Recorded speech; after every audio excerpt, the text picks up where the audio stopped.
जिस प्रकार से तृण को पा करके अग्नि बढ़ती जाती है,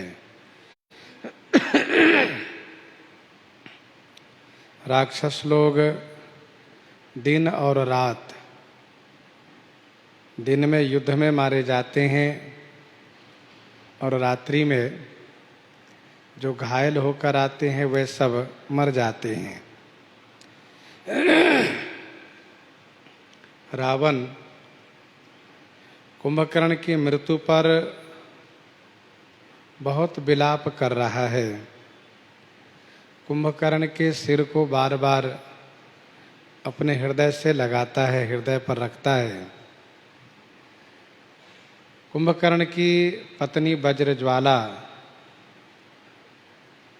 अपने हाथ से छाती पीटती हुई रुदन कर रही हैं, मानो ये कह रही है कि मेरा हृदय कठोर है, फट क्यों नहीं गया पति की मृत्यु सुन करके। रावण जिस प्रकार से शोकाकुल है, इस समय में मेघनाद के सिवा कोई उसे समझा नहीं सकता। इसीलिए मेघनाद उस समय आया और वरदान प्राप्ति की अनेक कथा कह करके पिताजी को बहुत समझाया।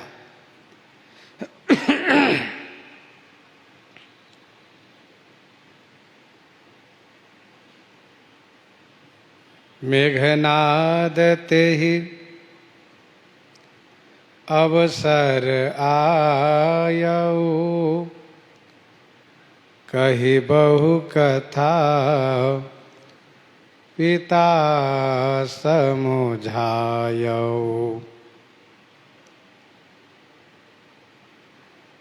मेघनाद ने बहुत तरह से समझाया, क्योंकि रावण बहुत शोकाकुल है।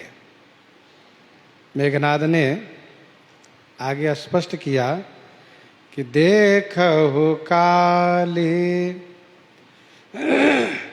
मोरी मनुसाई, अबहि बहुत का करऊं बड़ाई। देखहु काली मोरी मनुसाई।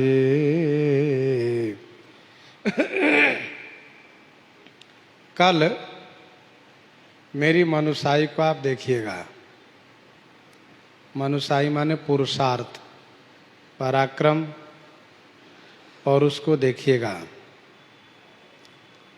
अबहि बहुत बड़ाई का करूं, अभी इस समय मैं आपसे बहुत बड़ाई क्या करूं, कल मैं पुरुषार्थ दिखाऊंगा युद्ध में। पिताजी आप धीरज रखिए, मैं सभी को कल मार दूंगा।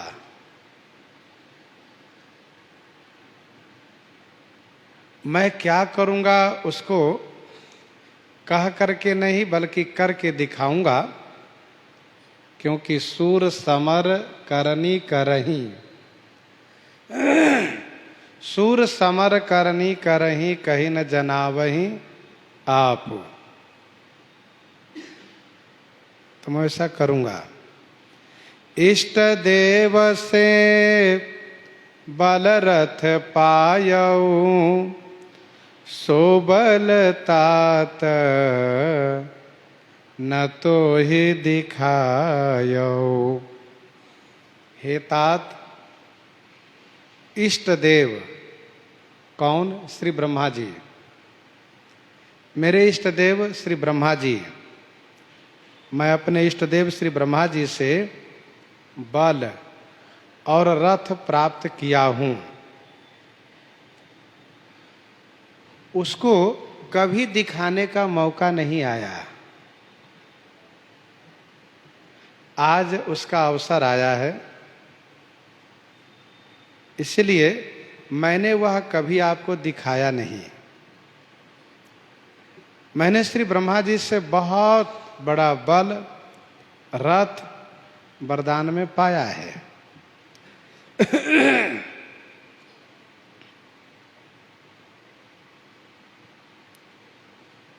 जब रावण दिग्विजय करता था तब दैत्य गुरु शुक्राचार्य जी ने मेघनाद को सर्वशक्तिमान बनाने के लिए अनेक प्रकार से यज्ञ उससे करवाया। जैसे कि अग्निष्टोम, अश्वमेध, बहुसुवर्णक, राजसूय, गोमेध, वैष्णव यज्ञ और माहेश्वर यज्ञ, ये 7 बड़े बड़े महायज्ञ शुक्राचार्य ने करवाए। इसे पुनः नाम सुन लीजिए। अग्निष्टोम, अश्वमेध, बहुसुवर्णक, राजसूय, गोमेध, वैष्णव यज्ञ और माहेश्वर यज्ञ। यज्ञ के माध्यम से मेघनाद को बहुत वरदान प्राप्त हुआ है। श्रीमद् वाल्मीकि रामायण में यह सब वर्णन है। जब मेघनाद ने इंद्र को बांध करके ले आया तो ब्रह्मा जी महाराज छुड़ाने के लिए आए। ब्रह्मा जी ने कहा कि इंद्र को छोड़ दो और इसके बदले में तुम वरदान ले लो। मेघनाद ने कहा मुझे अमरत्व का वरदान दीजिए। श्री ब्रह्मा जी ने कहा मेरी सृष्टि में कोई अमर नहीं है। जब मैं ही अमर नहीं हूं तो कौन अमर रहेगा। हाँ, तुम्हें जहां से मरने का भय हो वहां से तुम अमरत्व का वरदान ले सकते हो।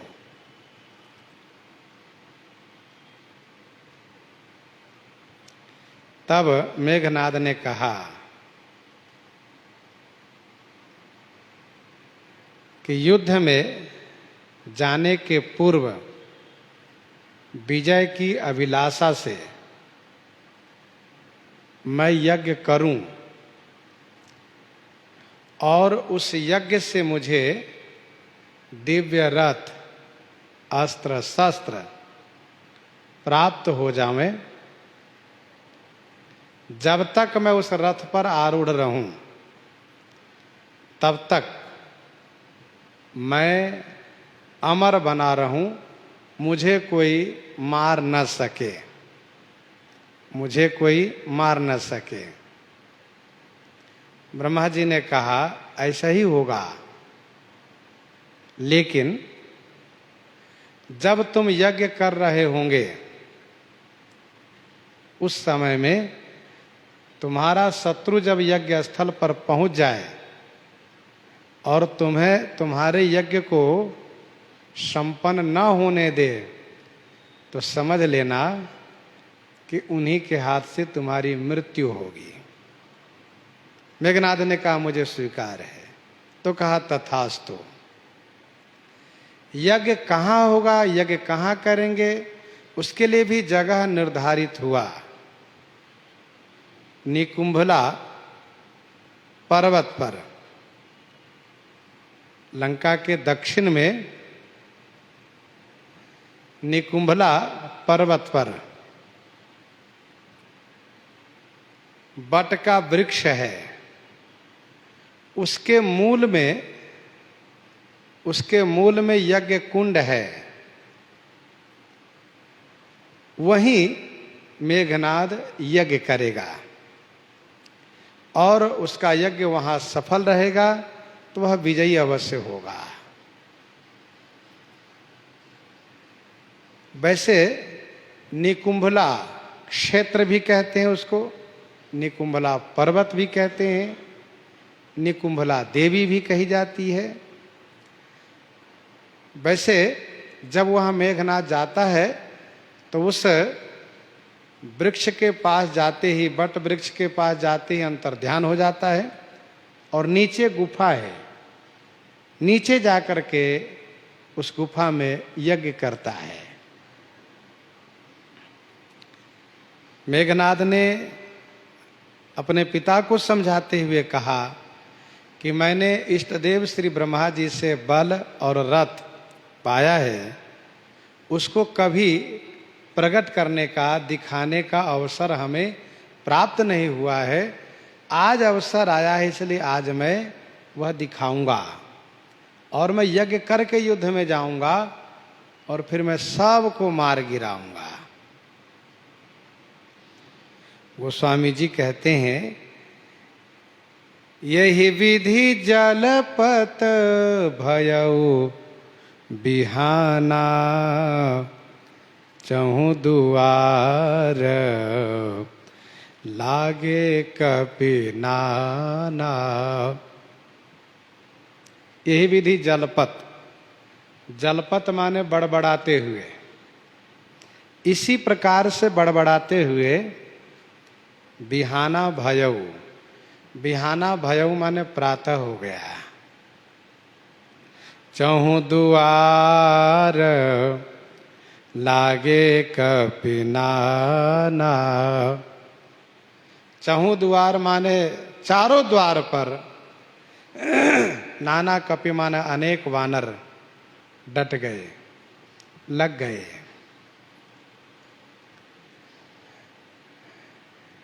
मेघनाद ने अपने पौरुष और वरदान प्राप्ति की बात कह करके पिताजी को संतुष्ट किया है, धैर्य बंधाया है।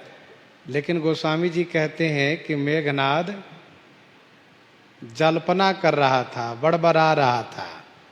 यही विधि जलपत।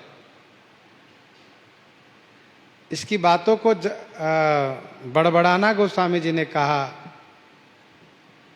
जल्पना कहा, जानी जलपना कर सुजस नासही, नीति सुनहि करहि क्षमा। जलपत, जल्पना माने बड़बड़ाना, व्यर्थ की बातें करना। ऐसा क्यों गोस्वामी जी ने कहा? तो इसका उत्तर यह है, गोस्वामी जी ने इसलिए कहा क्योंकि जितनी बड़ी बड़ी बातें करता है, इस मेघनाद को जामवंत जी बहुत मार मारेंगे और टांग पकड़ करके घुमा करके लंका में फेंक देंगे। इसलिए गोस्वामी जी ने कहा कि अभी ये बड़बड़ा रहा है और इसका सारा बड़बड़ाना, व्यर्थ की बातें करना सब निकल जाएगा इसका। वैसे यह पौरुष तो दिखाया है, लेकिन श्री जामवंत जी ने इसे बहुत मार मारा है। वानर लोग विजयी हैं, चारों द्वार को घेर लिए। प्रातः होते ही इत कपि भालू काल सम बीरा, उतर जनीचर अतिरन धीरा। इत कपि भालू काल सम बीरा, उतर जनीचर अतिरन धीरा। इत कपि भालु काल सम बीरा। इत माने इधर, कपि भालू काल के समान वीर है। इधर कपि भालू काल के समान वीर है, और उत माने उधर, रजनीश्वर माने राक्षस लोग अति रणधीर है। राक्षस रणधीर है और वानर लोग, भालू लोग काल के समान वीर हैं। काल के समान कहने का भाव यह है कि काल के आगे किसी का चलता नहीं है, वैसे ही इन वानर भालुओं के आगे किसी राक्षस का कुछ चलता नहीं है। जैसे काल सबको भक्षण करता है, वैसे वानर भालू सबको मारते जाते हैं। भालू भक्षण भी करते हैं। श्री काकभूषुंडी जी कहते हैं, पक्षीराज गरुड़ जी सुनिए ध्यान दे करके, क्योंकि इसी प्रसंग में आपको मोह हुआ था।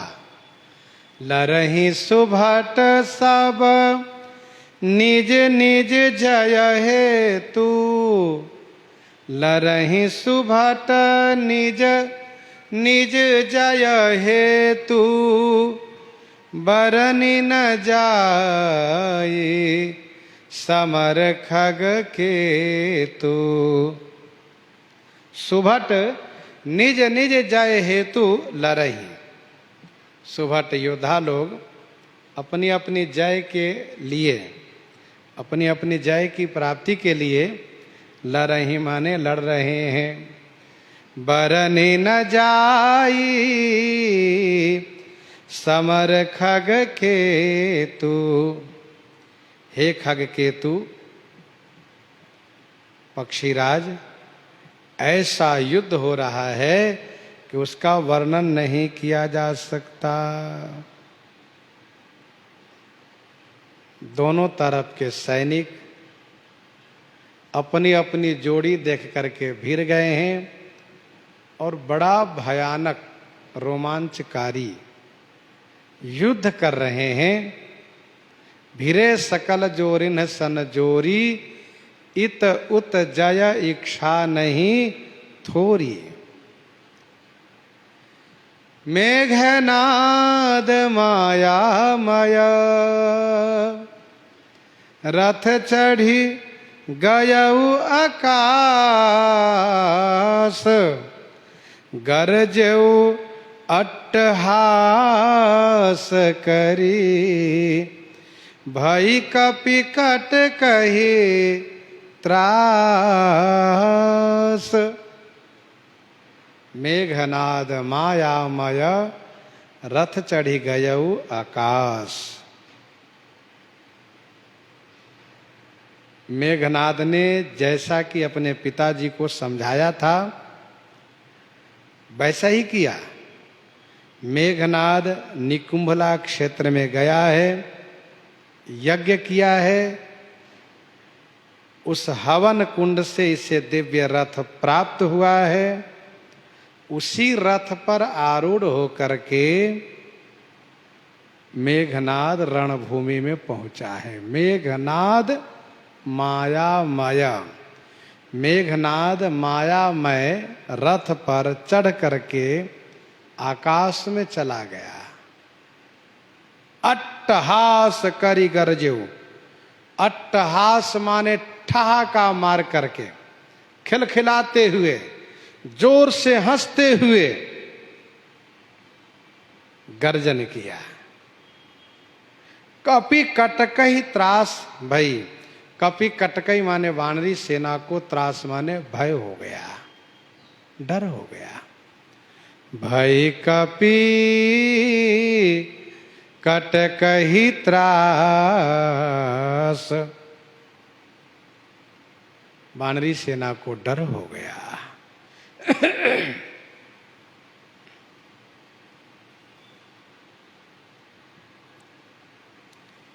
मेघनाद ने सोचा कि एक जगह से मैं जितना भी प्रहार करूं उससे सफलता नहीं मिलती है।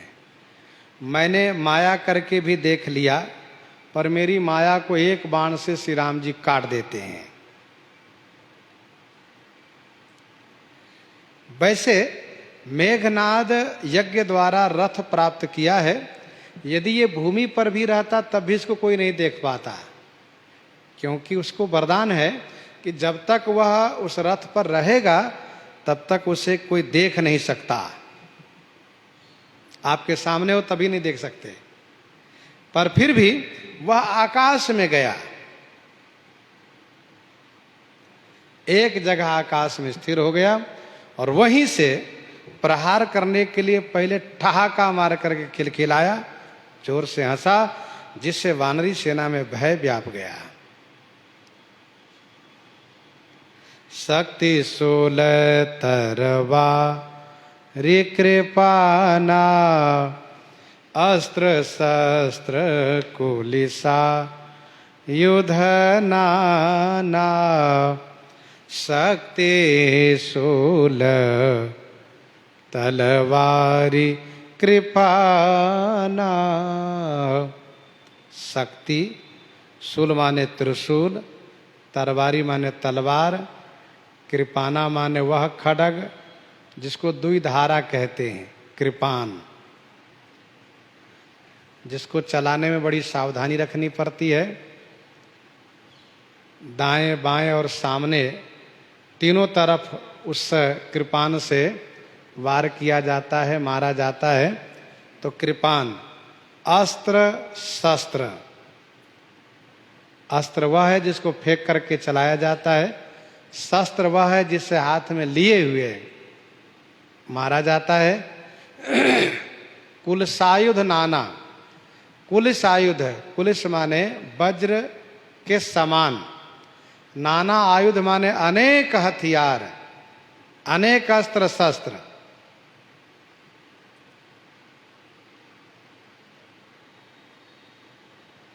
डारई परसु परिघ पाखाना, लाग्यौ वृष्टि करई बहुबाना। मेघनाद इसका नाम है। मेघ जैसा नाद भी कर रहा है और मेघ में मिल गया है, दिखाई नहीं दे रहा है यह। अनेक अस्त्र शस्त्र के नाम लेते हुए गोस्वामी जी कहते हैं, जैसे कि परशु माने फरसा, परिघ माने लोहे की लाठी, लोहांगी, पाषाणा माने पत्थर, और इसके साथ साथ बहुबाना वृष्टि करई लागेओ, बहुत से बाण बरसाना शुरू कर दिया। लागेओ वृष्टि करई बहुबाना। 10 दिशि रहे बान नभ छाई, मानहु मघा मेघ झरी लाई। 10 दिशि रहे बान नभ छाई। 10 दिशि नभ बाण छाई रहे, 10 दिशा में आकाश में बाण छाए हुए हैं। मानहु मघा मेघ झरी लाई, मानहु माने मानो, मघा नक्षत्र ने मेघ की झरी लगा दी है। मानहु मघा मेघ झरी लाई। 10 दिशा में, पूरब पश्चिम उत्तर दक्षिण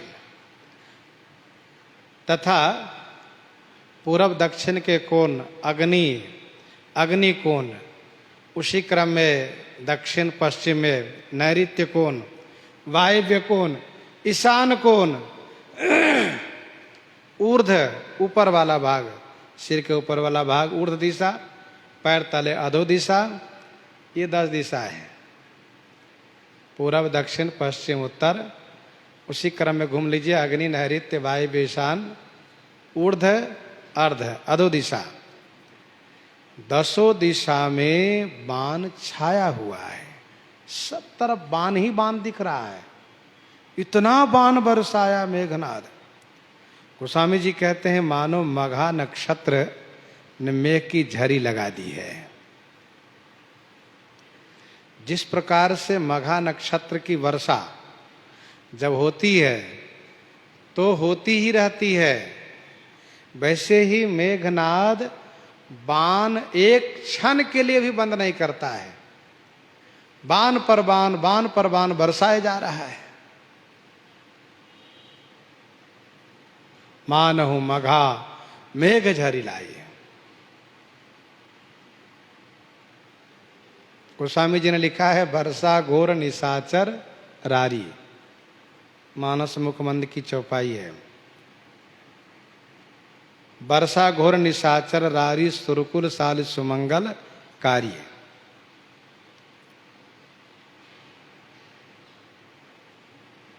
और वर्षा ऋतु रघुपति भगति, तुलसी